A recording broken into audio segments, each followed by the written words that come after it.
Okay, let's go ahead and start. All right. Hi. So a couple of things. This is third week of German 59, Holocaust in Film and Literature. And this is the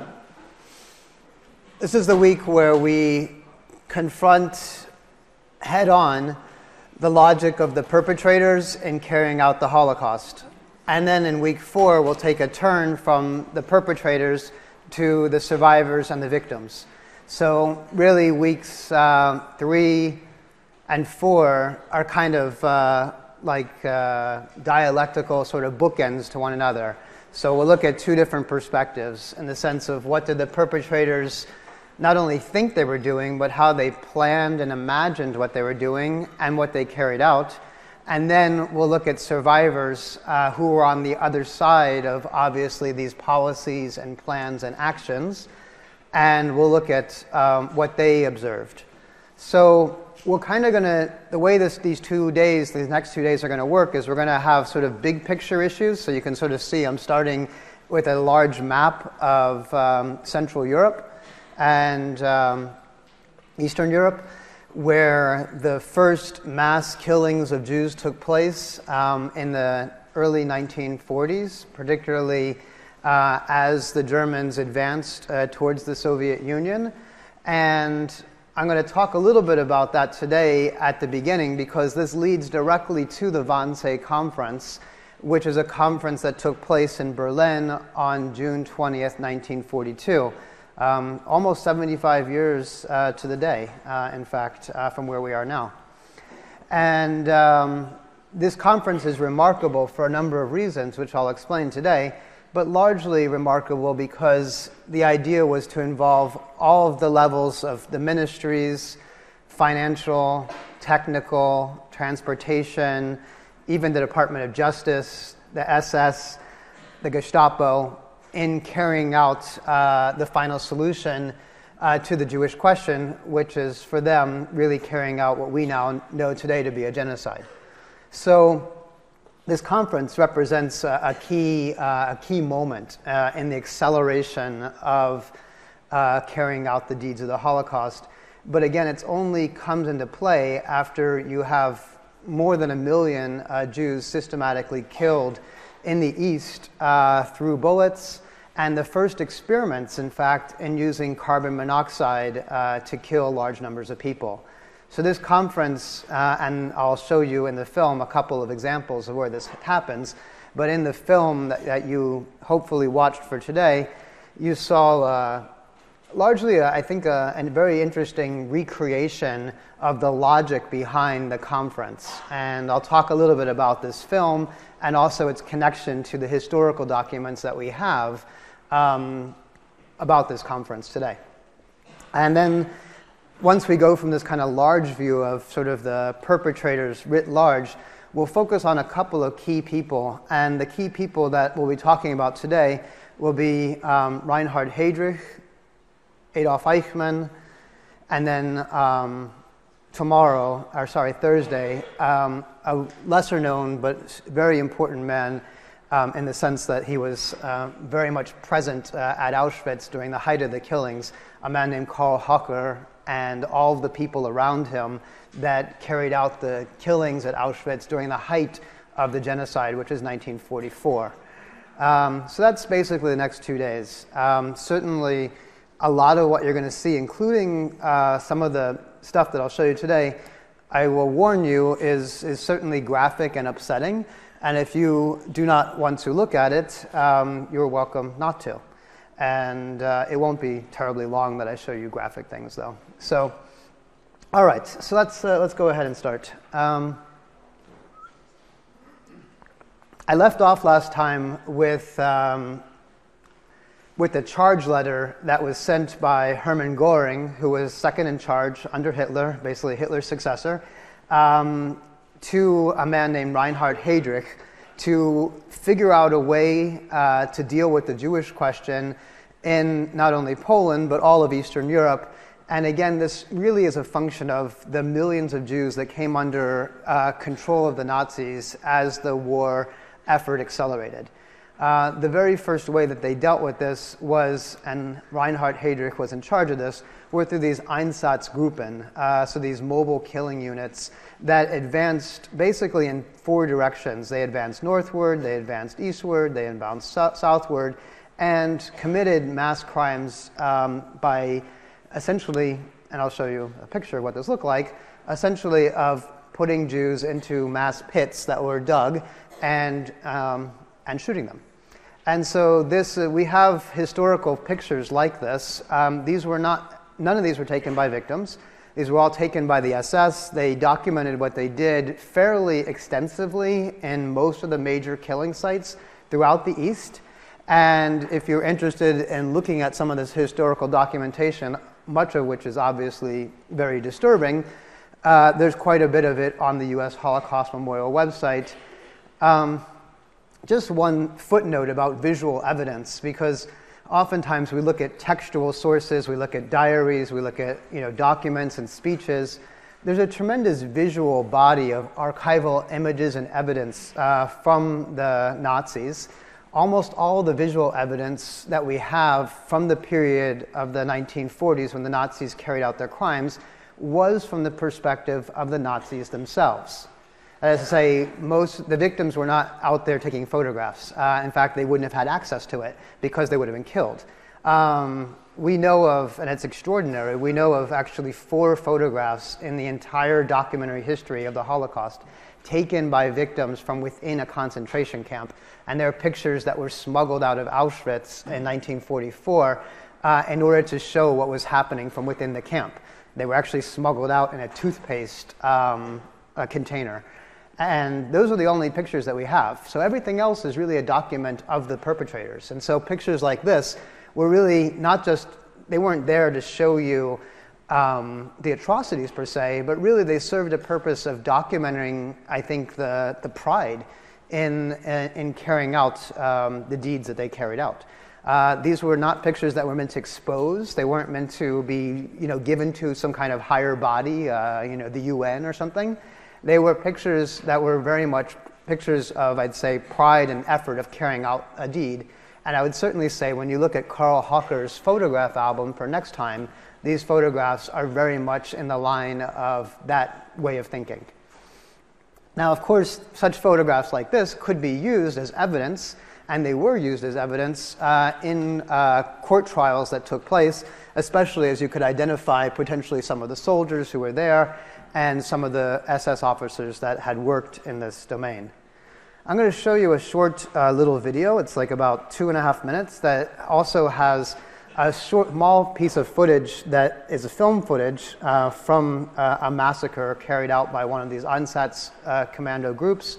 I don't think it's somewhat graphic, but I'll give you a warning if you decide you don't want to watch. So this is actually from a National Geographic special, but I think it gives you a good understanding.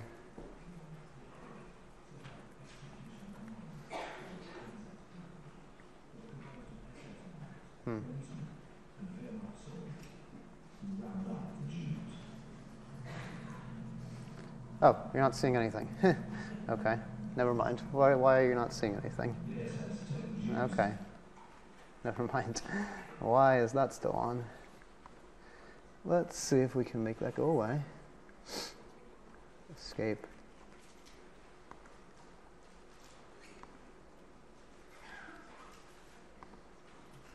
No. Huh. Escape. 1 second. That's not it either. Perhaps here. Here we go. Okay. So this is what I was going to show you. Sorry. So this is it's about 2 minutes. Execution commandos called Einsatzgruppen were composed of SS members, policemen, and Wehrmacht soldiers who rounded up the Jews. So what you're seeing here is, this is a voiceover from a National Geographic special that utilizes footage that was taken by SS officers and annotates it after the fact. So the footage itself is authentic. The voiceover is is obviously years later. So it's a kind of a montage of many different things. So I'm going to continue.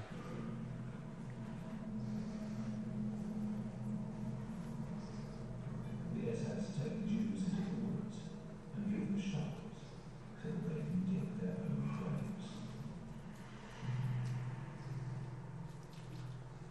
So this is, it's obviously extremely disturbing and remarkable, but what you have here, the mass graves that have now been identified through forensic evidence that I had mentioned to you earlier, were actually dug by the victims themselves. And so the SS not only forced them to dig their own graves, but then they had to put the shovels to the side so they could reuse them, and then they were shot in mass graves, and sometimes the bodies were burned, other times they were just simply buried.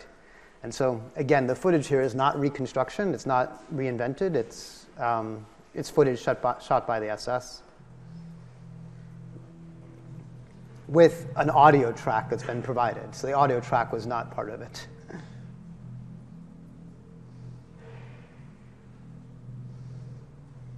But they decide that this process is too slow, so they order long, common graves to be dug and make the victims lie down on top of the last group of dead bodies. So this footage is the most disturbing, and this is also on the U.S. Holocaust Memorial website. This is one of the only examples we have of a mass shooting, probably from 1941.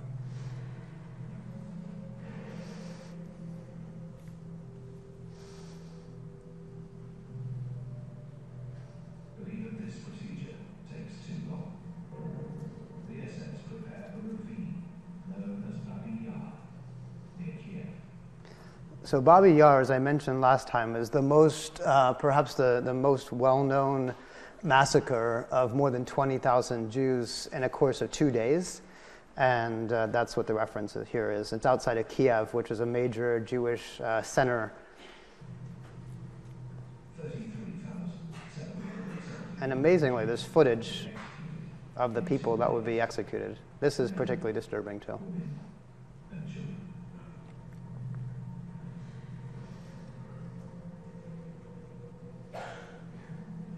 In this living hell, as in hundreds of others throughout the front, the executioners take pictures of their victims.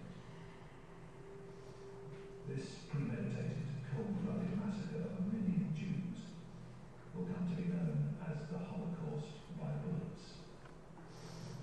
But Hitler is not. Okay. So I'm going to stop there. I realize, again, I'm telling you again that it's extraordinarily disturbing. Most of the time, I'm not going to ask you to look at this kind of footage because it is so graphic and disturbing. However, I also think that we have to confront it because it's not only part of the archive, but it's also part of the evidence of what documents these crimes. So that's why I wanted to show it to you.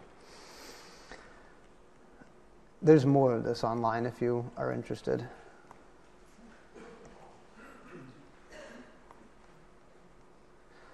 Okay, so I'm going to now look at rather than the visual evidence, I'm going to look at a report briefly. And again, all this is meant to help you understand what was going on before the Wannsee Conference happened. And I think that's really important because in many ways, the Wannsee Conference was utterly continuous with the policies and the killing practices that were already in place for the past really year and a half. It was just a way of accelerating those practices and experimenting with new ways to do so. And that's where the introduction of gassing becomes part.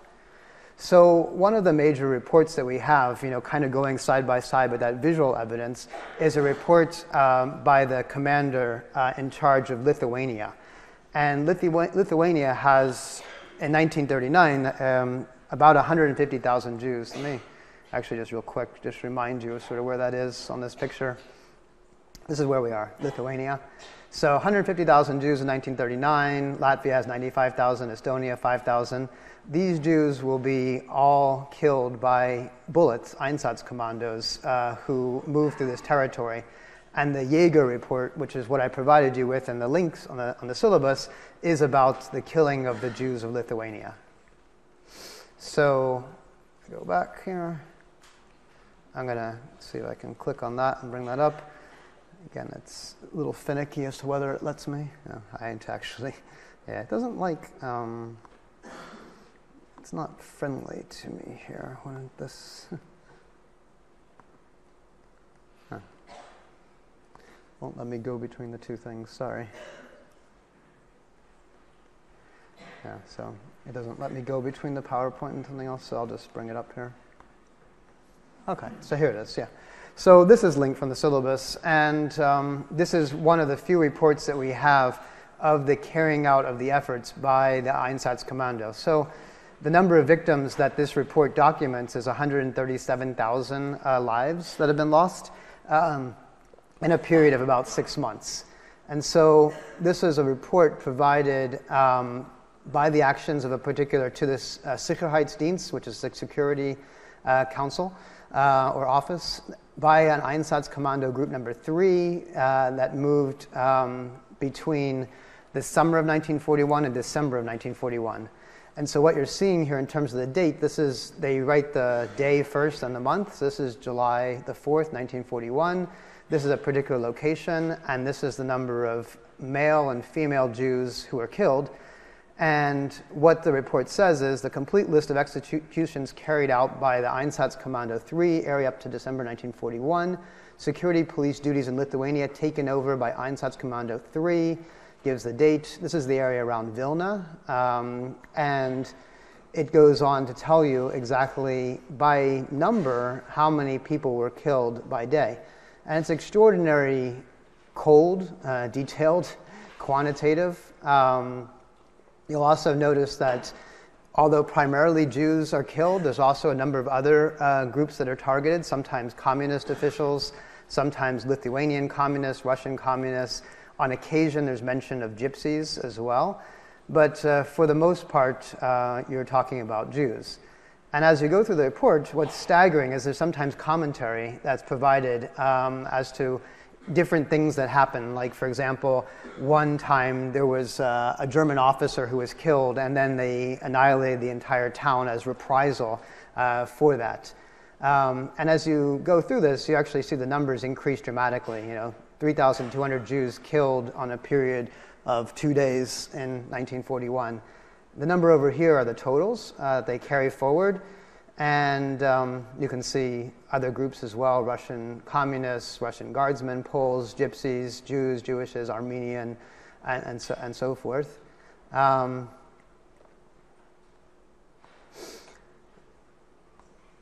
If you just continue up here, you can sort of see the number. No care as to whether children or anything else that are included on the list. And as you continue down here, you see the numbers, which are really quite staggering for a period of 6 months.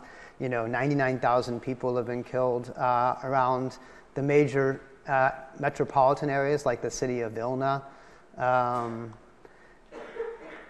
And this continues until finally, at the end of the report, Mr. Yeager, who's the commander, declares, today, I can confirm that our objective to solve the Jewish problem for Lithuania has been achieved by Einsatzkommando 3.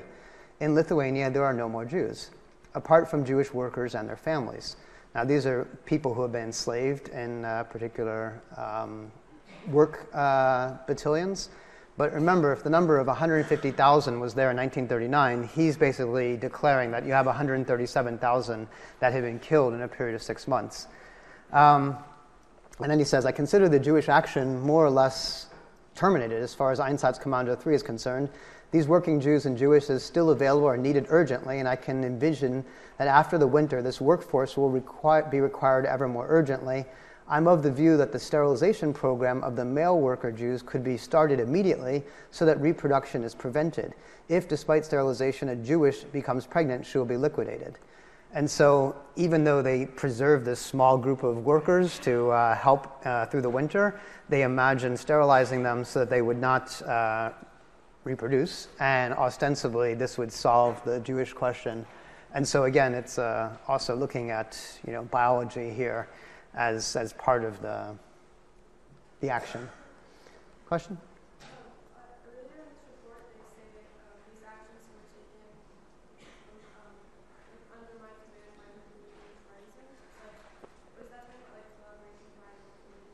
Right. So this is actually interesting too. Is that with some degree, you have local officials in various cities and municipalities cooperating with the Nazis to identify, round up, conduct censuses, find Jews that are in hiding, but also to persecute people who may have been hiding or protecting Jews.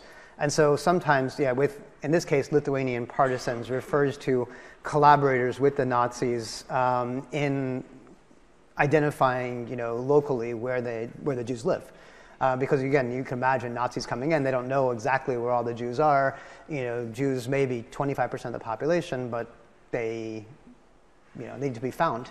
And so that's largely what it is a collaboration. And I should say that this collaboration was kind of a standard feature of most of almost always a standard feature of the execution of the Jews, or of the obliteration.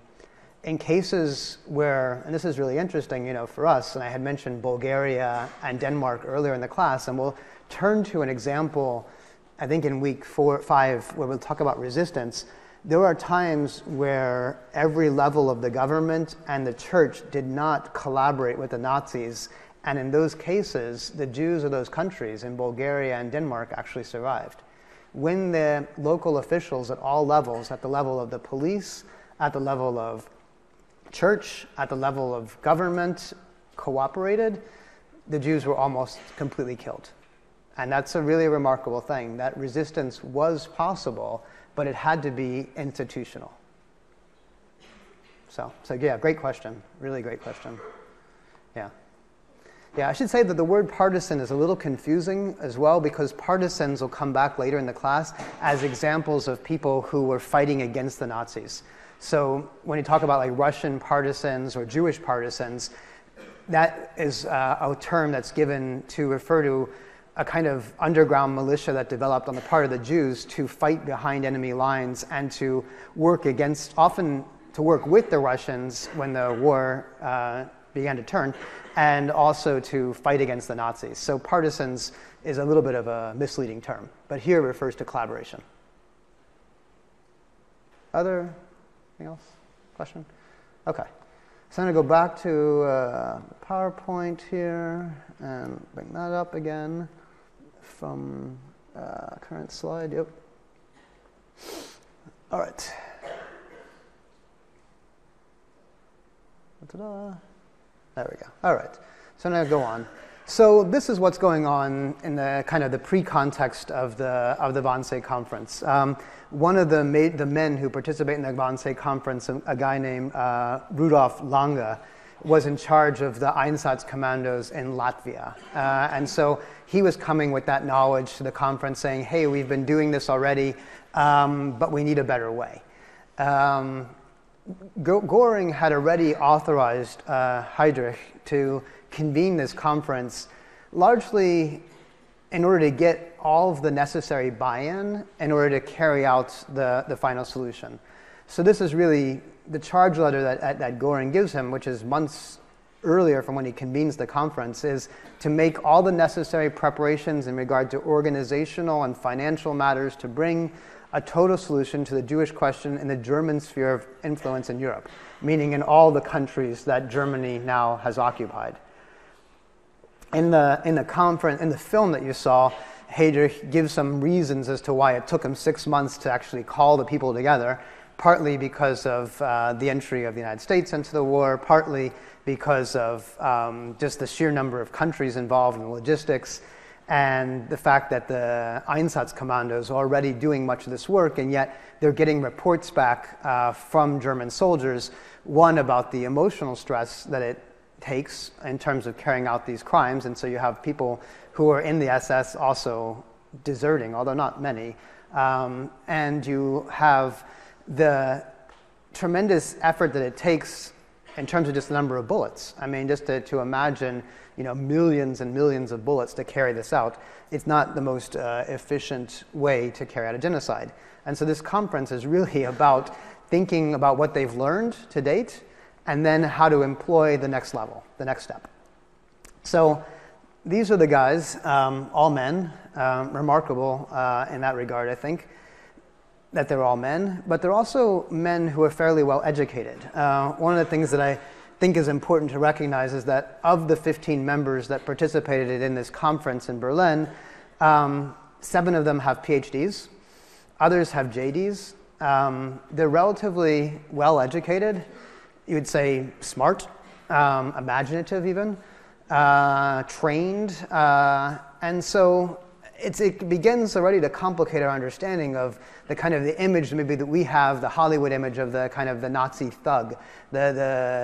These are actually people that held office and were well educated. And they used that education and that office and their knowledge in order to carry out a genocide. You don't need to know who all these people are, but I'm going to tell you about a couple of them because there's a couple of key people that I think are sort of critical for us. I'm going to focus primarily on the one right here, Reinhard Heydrich, who is, again, he really is the mastermind behind the initial, well, he's in charge of all the Einsatzkommandos. So he's in charge of really all the mass executions that happened in the 1940, 41, and 42. He also authorizes the first extermination camps to be built, Belzec and Chelmno.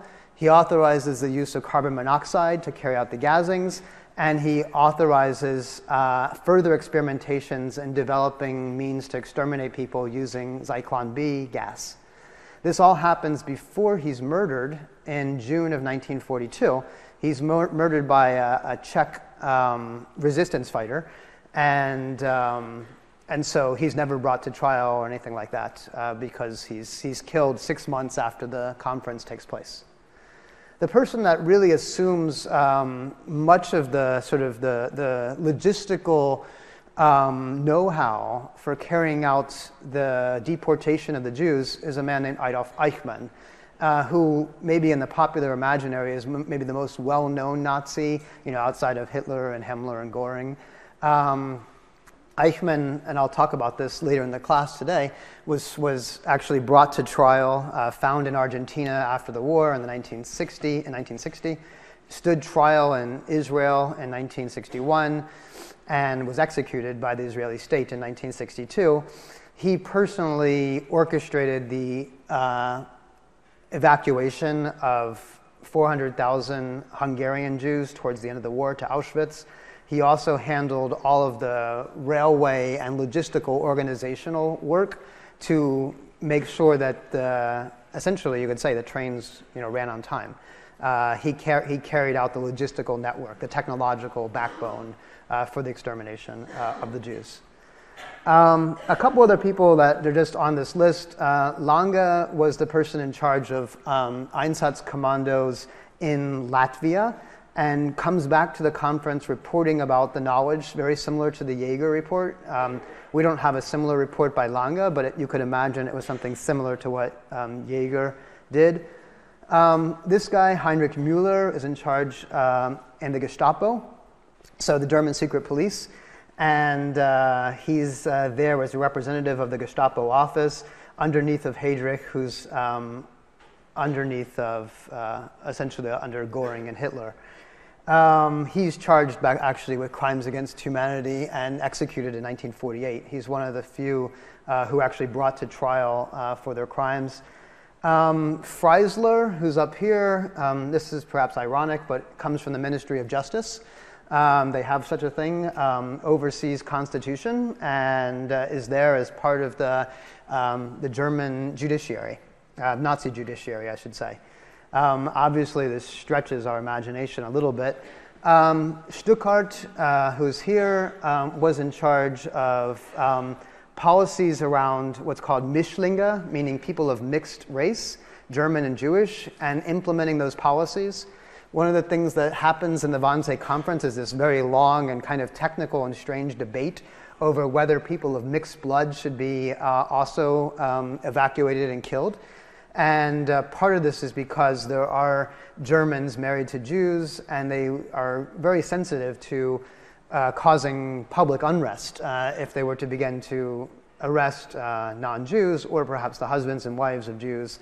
And so they developed this policy of looking back at how many parents and grandparents you had of Jewish descent, and then determining based on blood that, that people who are first degree Jewish, meaning they have some Jewish heritage, could be killed, but those who have less Jewish blood would not. And a debate happens at the Wannsee conference. Other thing about Eichmann is he's the one who took the minutes and the protocols from the meeting.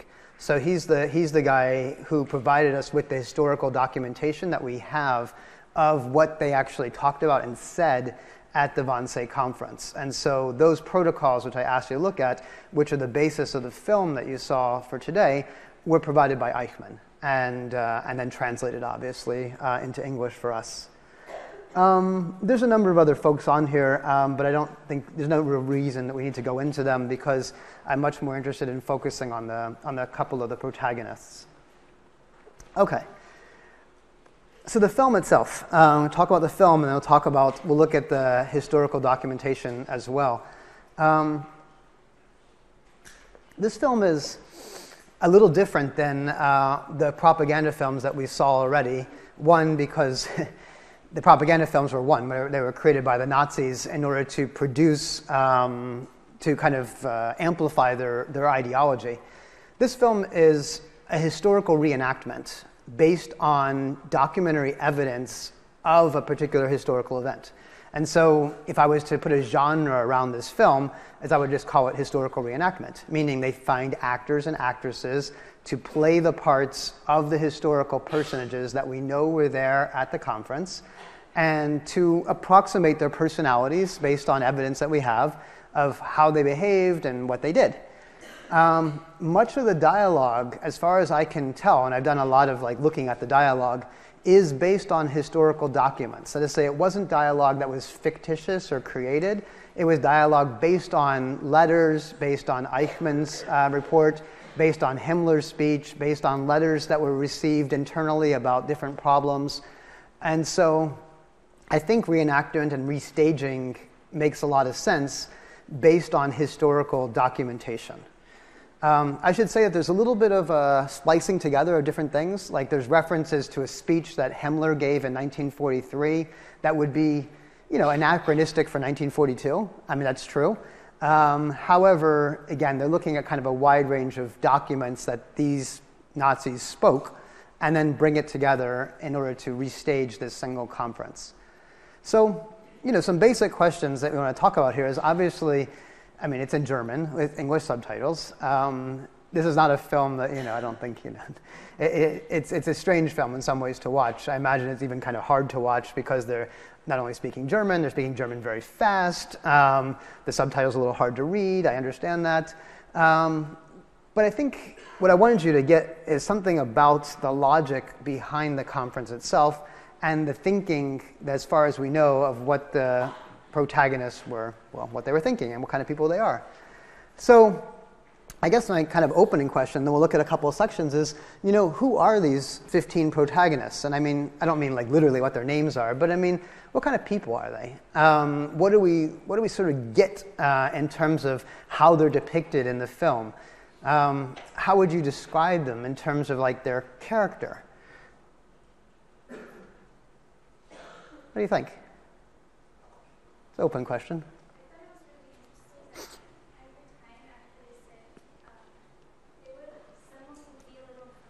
About saying, oh, we're going to do this to the Jews, but then they just laugh it off and be but they're going to die anyway.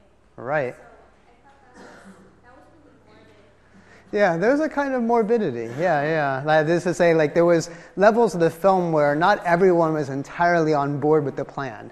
Heydrich himself definitely on board, right? And then you have these questions in the film. It's well, maybe not, maybe this. And it's either, as you said, laughed off. There's a kind of strange levity of sorts. And then I would say the levity is kind of connected with the bureaucracy. That's to say, it's really, they're not talking about people per se. They're talking about almost like objects. And that's the way they saw what they were going to do. It was really a bureaucratic and a technical problem that they needed to solve. But other thoughts about the characters? Or that's a great observation, yeah. Yeah, I thought it was most disturbing in the beginning when they were talking about the cars, the boxcars, and how they had to pull frozen bodies Yeah. how many cars and they were upset that boxcar they couldn't reuse it because it was dirty. Right.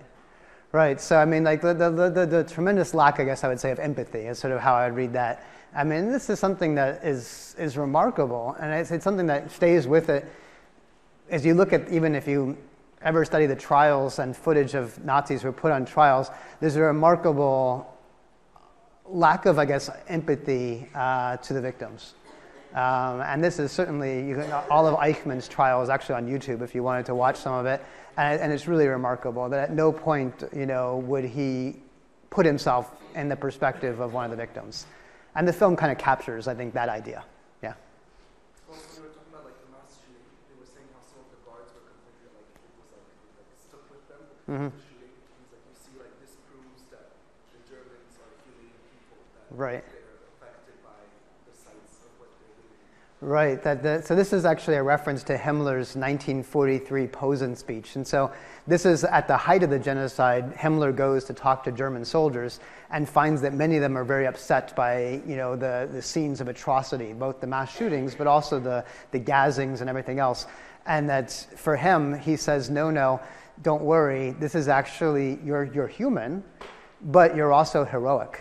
Meaning you're doing something greater for the German Empire. And so he goes and gives this rousing speech to these soldiers in Posen in order to kind of like, help them overcome this, the faintness, so to speak, that they may be experiencing.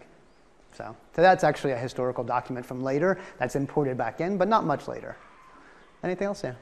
There was that one guy who had the dog, and Right. it was just every time they had a scene with the dog, it was kind of like they were saying, like, these people, they weren't monsters, they were human, they had pets. Right. And at the end, you find out what the dog was used for. Right. Yes, I mean the dog barking. It's kind of this weird moment of levity in the film. And also that they eat. I mean, they convene this conference over lunch. I mean, it's remarkable. They had a nice lunch served. I'd also say something about the masculinist nature of this. I mean, these men are not only chauvinistic and probably misogynistic, but the way in which they interact with the woman who's also there, the way that they kind of laugh off so many things. I mean, it's an extraordinarily kind of connection between militarism, masculinity, taken to an extreme, and of course, deep-seated hatred. So I'm going to look at a couple different film segments, and those are the segments I'm going to look at, but I'm going to have to actually escape out of this because it doesn't like to go back and forth. And hopefully this will work. The first segment I wanted to show you, and then I'll annotate it, talk a little bit about it, is kind of a discussion based on a wide range of historical documents of sort of the problems that are happening with the Einsatzkommandos and the carbon monoxide. So all of this which preceded the conference itself. So you'll be able to see the subtitles, and if you know German, you can listen to that. Warum sind es in Weißrussland in Oh, sorry. 40.000? Sie sind nachgekommen, das Gebiet ist einfach zu groß. Zu wenig Lastwagen, zu wenig Benzin. Der Boden ist jetzt 2 Meter tief gefroren. Yeah, so the very first problem is this. The ground is frozen, so we can't dig more mass graves. This is actually from a report that had happened, again, from some of the Einsatzkommandos, as you saw in the photographs and the fact that there were mass graves, that one of the problems of these actions happening in the winter was precisely that, a logistical problem. Keine Massengräber ausheben, das kann man nicht schießen. Kann Monate dauern. Und inzwischen bekommen sie noch ein paar Transporte aus dem Eisgebiet. Ja, meine Idee ist, wenn ihr das aktiver als wir vom Bauernanfang des Euro für. Die Arbeit wird geleitet werden. Sie bekommen Speziallaster. Verstickungsquote wird ausgebreitet. Habt ihr mal gehört? Gehört? Ja? Ja, der Ingenieur ist das. Er meint allerdings, es sei auch eine größere Brauerei als schließen, was ich über ihn glauben kann. Noch Ihre Meinung, Michael? Ich kann mir kurz wiederholen, das Kameraden sagen. Was war denn? Es hat Pannen gegeben, vor ungefähr. Ich war Augenzeuge. Beim Ausland der Lastbahn in Grenzen stellte sich heraus, dass die Auspuffgase nicht immer zuverlässig gewendet haben. Gestanden Soldaten wurden, halbwunden. Yeah, so this is a discussion, again, based on a wide range of historical documents of the first use of carbon monoxide trucks. So this is the change from shooting to using carbon monoxide, which happens at Belzet and Kelmno, also in late 1941.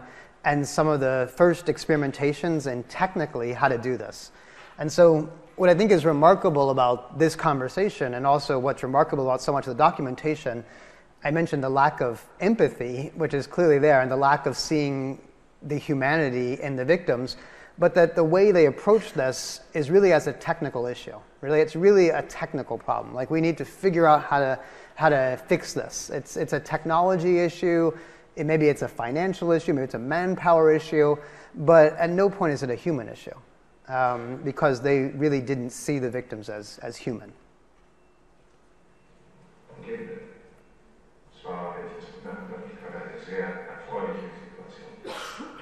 Hat Ihnen jemand erfreuliche Situation versprochen? Womit wir fallen stehen nicht wahr? Es waren geendete Nacht da. Frauen, Kinder. So even when it's raised as... right. Ein simples technisches Problem. Man darf nicht Vollgas fahren, sonst ist das ganze Kohlenmonoxid verbrannt, bevor es in die Lagerung gelangt. Das ist alles. Right, so even when Eichmann here is depicted as raising a question of these are women, elderly Jews, Lange, who's the Einsatzkommando representative, and Heydrich talk about that this is really just a problem of the gas burning off inadequately. Sie sehen nicht so aus, Eichmann, dass er den Kopf noch ganz gut damit fertig geworden. Ich will Ihnen etwas sagen, meine Herren. Der Reichsführer SS hatte selbst, wie er mir berichtete, während seiner Exekution einen Schrecken feiern. Nun, das ist ja nichts Ehrenrühriges. Das beweist doch nur, dass der deutsche Mensch ein Untermensch ist. Ehrenrührig ist nur, wenn einer sich nicht zusammenbeißt und nicht erledigt, was für die Zukunft unseres Volkes erforderlich ist, ob erfreulich oder nicht. Ehrenrührig ist es, ein Waschbeißer zu sein. Mir von der SS jedenfalls ist es nicht. Es wäre immer ein möglicher Oberstdorf für Eichmann jetzt von weiteren Inspektionen der anlaufenden Gasoperationen zu befreien, nicht nur zu befürworten. Das ist im Prinzip deutlich, dass wir noch andere Aufgaben finden. Also bitte Vortrag, kurz. Ich sehe es so. Erstens Exekution. Brauchbar weiterhin im rückwärtigen Frontgebiet nicht, aber aus technischen und psychologischen Gründen. Für Endlösung insgesamt. Zweitens Sonderfahrzeuge dasselbe. Drittens stationäre Ausdruckanlagen. Der viertens Zyklopädie. So that's the acceleration of the genocide right there. So you have the killing units, you have the carbon monoxide stationing, and you have Zyklon B. All of which were possibilities at the time of the Wannsee Conference, and all of which, were really, again, the technical means by which the genocide was carried out. These were debated. We know from historical documents that these debates and these problems were discussed, and reports were written. And so this kind of, although again it's a historical reenactment, this film, it's based on historical source material. I should also say, with regard to Eichmann, and we'll come back to him in the last part of class today, Eichmann was the lowest ranking SS officer at the Wannsee Conference. Among all of the 15 men, he was the lowest ranking and the least seasoned. But he rose through the ranks remarkably after 1942, just in a matter of the 2 years between 42 and 44, to become essentially the head of the operations that would transport the Jews to their death. And so this was a major kind of opportunity moment, you might say, for Eichmann to come from being one of the lowest ranking to really becoming in charge of so much. And I'd say part of that was also with the assassination of Heydrich. This opportunity opened up for him. So I'm going to move on to part of where they begin to reconstruct the actual minutes of the Wannsee Conference, which is, right around here. Yeah. So the men all sit down at a table. This table and this room still exist. I'm not sure if the film was shot within the Wannsee Conference house itself, but if it wasn't, it's based on a replica of what that table and that house looked like. Today, the house is a museum in Berlin. You can take a train to it. You just go to Wannsee. You get off the U-Bahn. You walk towards the lake, and there is a beautiful house sitting with a beautiful view of the lake. The windows open up onto the harbor, and you could imagine sort of, these 15 Nazis getting together over lunch to discuss the final solution. And that's exactly what they did. Heydrich calls the meeting. The men sit around. And it's really not a meeting where they debate very much. I mean, there's sometimes questions that are raised. There's no question about that. People raise certain issues as to, full-blooded, half-blooded, what about the elderly, so forth. But for the most part, this is a meeting where we already know what we're doing. We're already doing it. This is not really a turning point per se. And so to consider the Wannsee Conference as a turning point is maybe a little bit historically inaccurate. Because again, you already have them doing mass killings. You already have them doing gassing. And at this point, it's really just getting all the various ministries on board and essentially making sure there's no resistance within the Nazi, the Nazi state power. And so at this point, the camera does something really interesting in the film. I just wanted to show you as it goes through, the camera essentially kind of pans around the entire room. And as it does so, you have almost this sense of not only us having access to like a secret, meaning us having access to this top secret meeting where these decisions are kind of put into place, but also seeing kind of the logic, seeing the kind of the way in which this decision was accelerated and really just, I would say, the way in which I'd say debate was essentially squelched. So I'm going to play a small sequence here.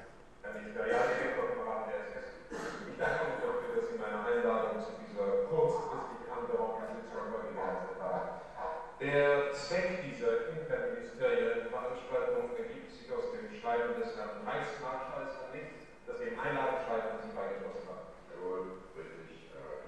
Ich darf das Schreiben mal kurz zur Verlesung bringen. Berlin, 31.07.1949, der Reichsmarschall des Großdeutschen Reiches. So this is the letter from Göring that he's reading that authorized him to call this meeting.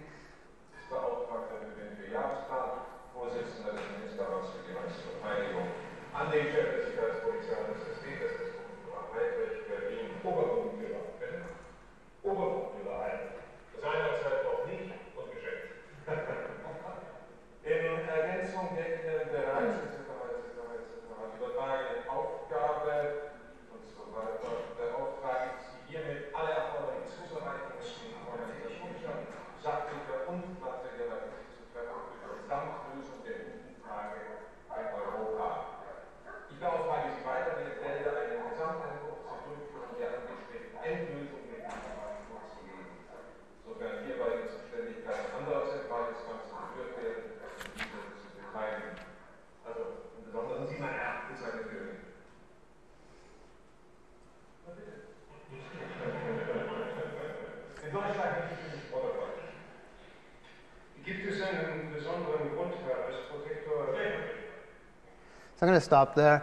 And there's a couple other scenes I'm going to show you, but I just kind of give you a chance to react. How do you begin to even interpret this meeting? I mean, how would you describe it? We already talked a little bit about the characteristics, but in terms of seeing a film that's a historical reenactment of this conference, and then imagining, as I so to speak, best we can, what had happened there. What do you think about, what's your reaction? What does it even mean to create a film that's a reenactment of such an event?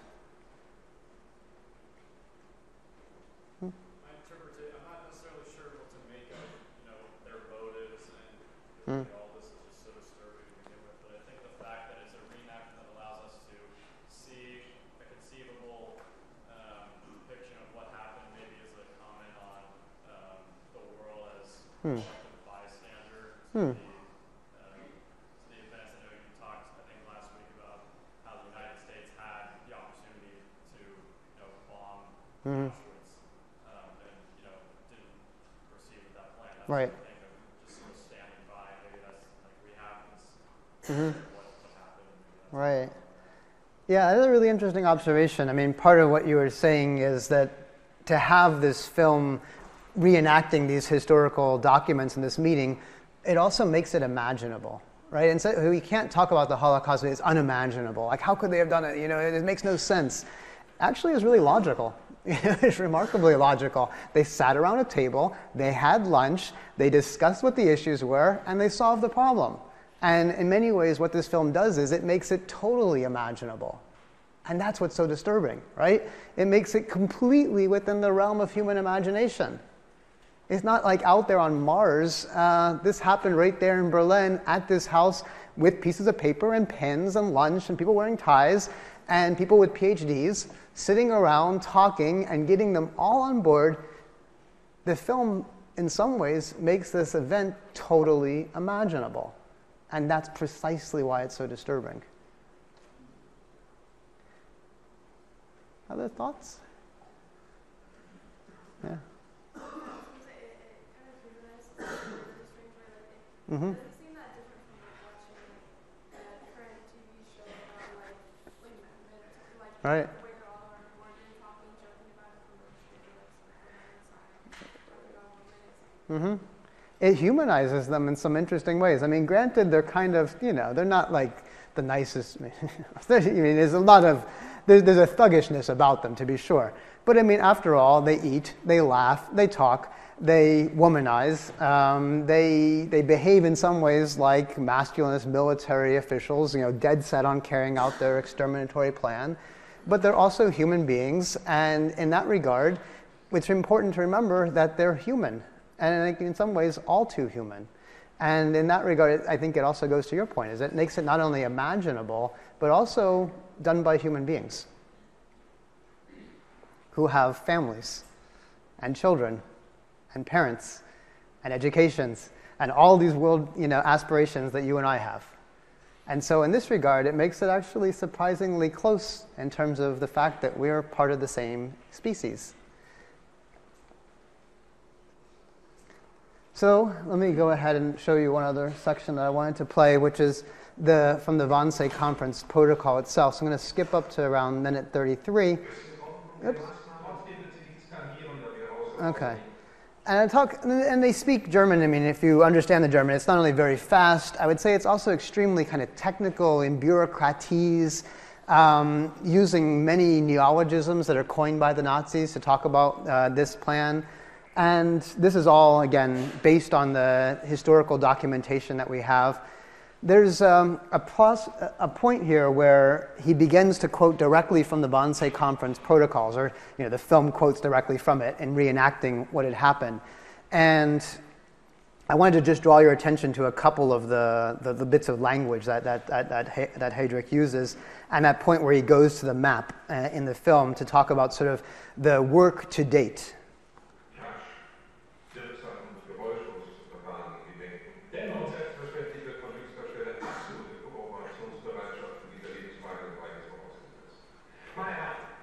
So he gets up here.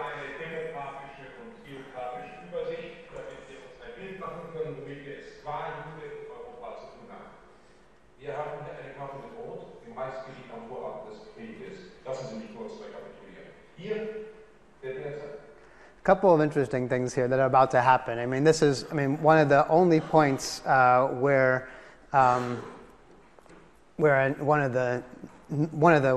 the woman intervenes and asks a question about the reliability of statistics. And it's a kind of an interesting moment, too, where he refers back to Eichmann and his work of his census office to gather those statistics and create this sort of map visualization of the scope of the Jewish problem. And so this is the logic here.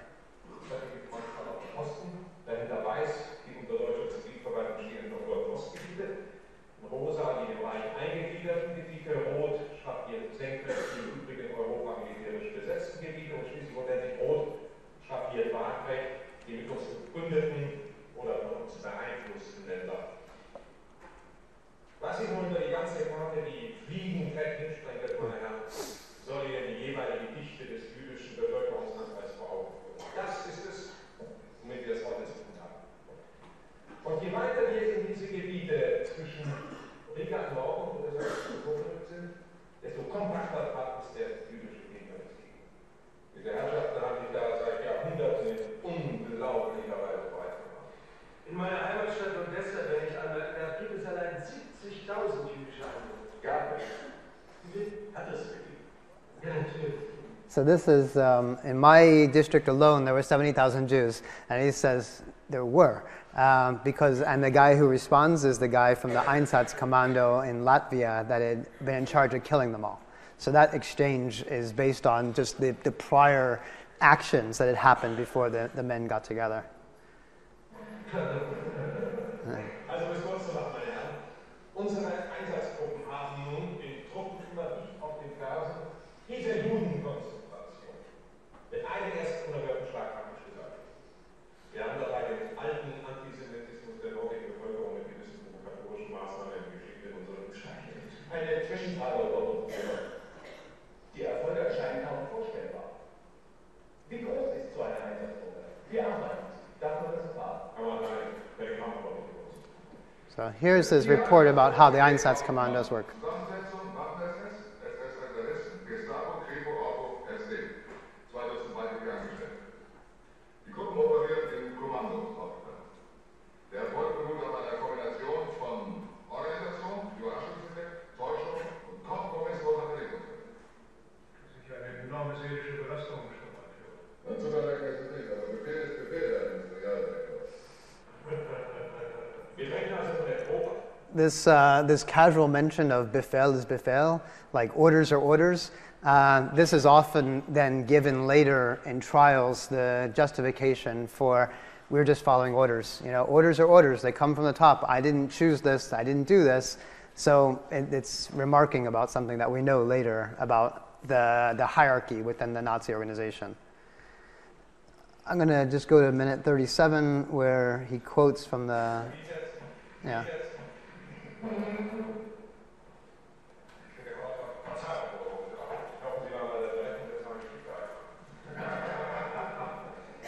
11 Millionen, wie setzen Sie sich zusammen? Wir haben die Zahlen, einige Beispiele, Altreich vergeben, 130.000, Ostmark mal 40.000, Protektorat 75.000, Gesamtrussland, der dickste Brocken 5 Millionen, aber auch noch viele Zahlen im Generalgouvernement, rund 2,5 Millionen, große Zahl auf den Balkan, das Sie nicht mal sehen. Circa 1,6 Millionen. Und die Westen, etwa Frankreich, 665.000 unbesetzt, auch noch eine schöne Aufgabe, 740.000. Und im Hinblick auf die Gesamtneuordnung Europas, die ja nun mehr oder weniger auf uns zukommen wird, sind wir ebenfalls zahlenmäßig erfasst die noch nicht besetzten Länder wie England mit 33.000 oder die Neutralen wie die Schweiz mit 18.000 Angehörigen des auserwählten Volkes. Unglaublich, das Ausmaß der Massaker. Das ist ja furchtbar. Noch. Eine Frage. Woher bekomme ich die Zahlen? Hier. Hier ist die Tabelle. Danke. Was sind das für Zahlen? Aus den Archiven des Jugendreferates der Gestapo und das Auswärtige Amt der Prüfungskammer Eichmann ebenfalls beigestellt. Und diese Angaben sind verlässlich? Ja, die dürfen ungefähr nicht mal der Ministerialdirektor. Jedenfalls, was hier vor uns steht, ist eine in der Weltgeschichte nie dagewesene Organisationsaufgabe. Ja, wie soll es vor sich gehen? Na, wie folgt. Im Zuge der praktischen Durchführung der Endlösung wird Europa von Westen nach Osten systematisch durchgekämpft. Die Truppen werden zugucken. So this is the practical solution. So Europe will be combed from west to east. Durchkämpft is the word he uses there. The Jews will be placed in collection centers and camps and then transported, evacuated east. And this comes directly from the Wannsee Conference Protocol. So the word that he's using here euphemistically is combed through from west to east. Im Sammellager konzentriert, von dort aus Zug um Zug nach Osten evakuiert, von dort Zug um Zug über Bestimmungen zugeführt. Eine Frage, die Transport. And so then the following conversation is really about the transportation and again around those logistical issues. So let me go back. This will probably go today till 12:15. So just so you're prepared. I want to just go back to kind of summarize some of the key aspects from the film here, and I think we already raised a lot of really interesting points of how to read this film. For one thing, its imaginability is, I think, one of the key aspects here. And taking those historical documents, which, could have stayed in the archive, could have stayed in the museum, could have been kind of, not seen by the public, and in some ways bringing it out to the public by creating a film which is reenacting this historical event. So I think there's a dimension here, almost an ethical dimension of making it known. You have kind of a multitude of historical documents at the beginning kind of brought together. You have the reading of the letter that authorized it. You have the intentionality of combing Europe through from west to east, cleansing it of Jews. In German, the word here is Zaubern, to cleanse. And you also have the expulsion of the Jews. In many ways, I mean, just to kind of give some other summary aspects, part of the intention of the film is to take us back to this historical event. The camera, in some ways, becomes a portal to seeing something. In many ways, seeing something that perhaps could have been erased or something that may not be known. And insofar as we're seeing it, we also become, interestingly, kind of voyeurs, or maybe even, perhaps on our stage, maybe even our knowledge becomes connected in some ways, which raise questions as to, look, what does it mean to watch this unfold? What does it mean to see it from our perspective of knowledge of we know what happened? The figures in the film, are very hard to identify with. That is to say, we don't see ourselves, so to speak, in them, but in many ways we're alienated from them. I mean, a kind of disidentification process, you could say. This is, I think, a really interesting way that the film kind of allows us to both see something, make it visible, show that it's imaginable, and yet we don't really identify, there's no real hero in the film. It's not like watching Oskar Schindler where we actually, in some ways, cheer for him. There's no cheering. The Nazis, they have very little redeeming qualities. I mean, there's a kind of absoluteness in their depiction. And this is something that, I've always tried to, in many documents that I've looked at, struggled with. Where is that the humanity in these human beings? The language, extremely bureaucratic, fast, technical, dehumanizing, without emotion or empathy. It's unrelenting. It's a kind of official language. And I would say it's extremely masculinist, chauvinistic, nationalistic. Certainly, I think, true to, as much as we know, true to the people that were there. So I'm going to turn to Eichmann briefly, and we'll probably continue with this on Thursday, because I won't have a chance to kind of go through him entirely. But I wanted to talk about a little about his behavior and also a little bit about who he was, since so much of what we have from this meeting, as well as what we know that happened in Auschwitz, was a product of his office, and his office changed over time, or his role, rather, changed over time. So if you had a chance to read Hannah Arendt's piece on Eichmann in Jerusalem, you learned a little bit about who he was. He was, came from a kind of middle to lower class family, was a vacuum salesman in the 1920s, worked for an electric company for a little while, and took a job at the SS in the early 1930s because it was an opportunity. And this is, of course, the time that Hitler comes to power. He identifies with the possibilities and joins the SS, and eventually works directly under Reinhard Heydrich in the late 30s in the security office, the Sicherheitsdienst. He studied the Jewish question. He actually had some fluency in Hebrew and Yiddish, which is pretty remarkable. He was interested in German racial policies, and the main thing that he did in the late 1930s was he actually facilitated immigration of Jews out of Germany before the war. He also was charged with creating a kind of rational racial policy for Jews. So he facilitated Jewish immigration out, but he also stripped them of personal belongings, homes, assets, and everything that they had owned. He initially had a plan to ship the Jews of Europe to Madagascar. This was a plan that never took out. It was just a kind of a speculative plan. And in 1941, when the Einsatzkommandos and the initial gassing of Jews happened, he began to write reports on this, bringing the knowledge back to the members who participated in the Wannsee Conference. His position elevated in 1942 after the conference. He became head of the office which was concerned with organizing, registering, expropriating assets, rounding up and deporting Jews from all these countries: Germany, Austria, France, Holland, Belgium, Slovakia, Greece, Italy, and Hungary. So the scope of his responsibility was international. and he personally oversaw in about 8 weeks the deportation of more than 400,000 Hungarian Jews, almost all sent to Auschwitz in 1944, which was the last major operation of Auschwitz before the camp was liberated in January of 1945, and it was liberated by the Russians. Eichmann fled Nazi Europe in 1945, eventually landing in Argentina. He lived under a pen name. He assumed the name of Ricardo Clement, living in Buenos Aires for a number of years, living in a number of small towns in Argentina. He was tracked down by Israeli security agents who had found him and seized him and flew him to Jerusalem to stand trial in 1961. And this is him, kind of a smug look there. This is him at his trial in 1961, a trial which lasted months and months as witness after witness was brought forward to attest to what had happened to them as a result of Eichmann's orders. He claimed, and this was the logic in his trial, that he was merely a transmitter or a facilitator, that he never personally killed anybody. He was not a murderer because he never raised his hand to kill a single person, and as far as we know, he did not kill a single person by his own hand. He claimed that he didn't even hate Jews. Remarkable.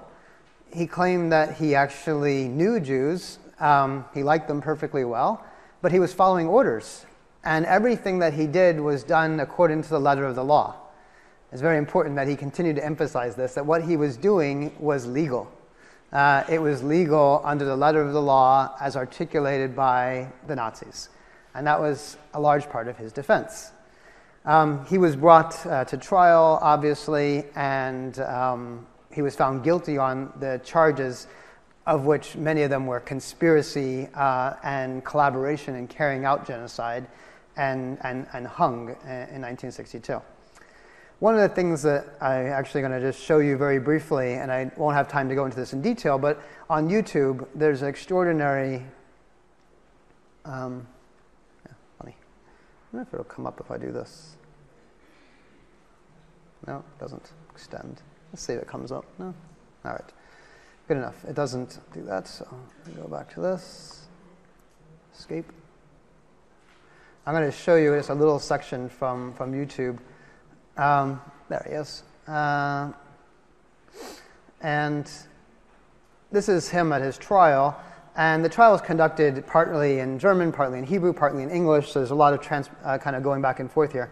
But what they're doing here is they're reading the charges. I'm just going to turn it up so you can hear.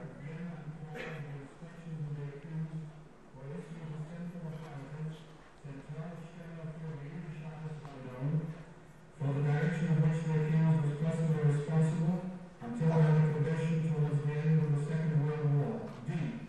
In areas occupied by Germany, the accused acted through the officers of the command. Of interest here is he's in a glass box. This is a bulletproof glass so that he's not potentially assassinated in the courtroom, because they were very interested in having him give his deposition and also bring the witnesses before him in order for it to get his response. And so he is there with headphones getting a translation into German of the accusations, and he testifies in this glass box. So I'll just play a tiny bit more here. On the security police of the SD, and through those persons specially nominated to deal with Jewish affairs, who were appointed from the department of the accused in the Gestapo and were subject to his instructions. E. In Axis countries and areas conquered by them, the accused made use of the offices of the diplomatic representatives of Germany in each place, in continual coordination with the special departments of the German Foreign Ministry in Berlin, which dealt with the Jewish problem.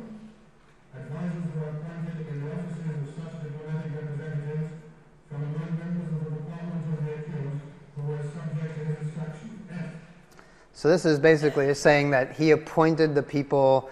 They were coming from his office. He gave them particular instructions of what to do, And so they're trying to show that he was the person who authorized those who actually carried out the deeds, both in terms of finding the Jews, of rounding them up and deporting them and eventually exterminating them. So part of the idea is to show the chain of command, and that the chain of command had originated in his office. Even if, again, he didn't actually carry out the deed of murder himself. He didn't actually turn the gas, so to speak, on. The accused together with others secured the extermination of the Jews by and among other means. They had been killed in concentration camps for the purpose of which was mass murder. The more important of such camps being as follows. Auschwitz. Millions of Jews were exterminated in this camp from 1941 until the end of January 1945, in gas chambers and in crematoria, and by shooting and hanging. The accused directed the commanders of that camp to use gas known as Cyclone B. So again, the direction of he wasn't there putting the Zyklon B in, but that the directions had originated in an office that he was in charge of. And in 1942 and 1944, the accused also secured their supply of a quantity of gas for the extermination of the Jews. This extermination camp was operated from November 1941 to the beginning of 1945, and poison gas, among other means of extermination, was used therein. 3 doses. So he goes through each of the extermination camps that his office would have overseen, and the charges go on for actually quite a long time. I'm not going to play it for you, but they're obviously extensive, and in the end, like I said, he was found guilty on all those charges. So I'm going to not quite have time to go over the last part today, but I'm going to kind of give you an indication as to where we're going. If you haven't read, you're going to read 2 selections from Hannah Arendt. Hopefully you read the small piece on Eichmann in Jerusalem. She went to the trial. She was, I mentioned, I think earlier in the class, on the second day, in fact, a German Jewish philosopher who herself had fled Nazi Germany, eventually coming to the United States. One of the most significant kind of philosophers to help us think through and understand totalitarianism. And so she was an observer to the trial. She was there every single day for months, listening to Eichmann, trying to understand something about him, and wrote a book of which I excerpted part for you called The Banality of Evil. And part of her argument, and we'll talk about this on Thursday, is that evil, in the case of Eichmann, looks very ordinary. He's not a crazed monster, he's not hysterical, he's not sadistic in a sense of, just kind of fuming at the mouth, but actually extremely rational, somewhat well-educated, a bureaucrat who rose through the ranks, someone who in many ways is a family man, and considers him the banality of evil, meaning the everydayness, and tries to understand this personage. So look at her argument in The Banality of Evil. Look at, as well, the origins of totalitarianism for next time. And then the other thing, we'll talk about Eichmann, and then we'll look at Karl Hocher, who I think also illustrates what you might call the banality of evil in Auschwitz. So we'll take up those 2 next time.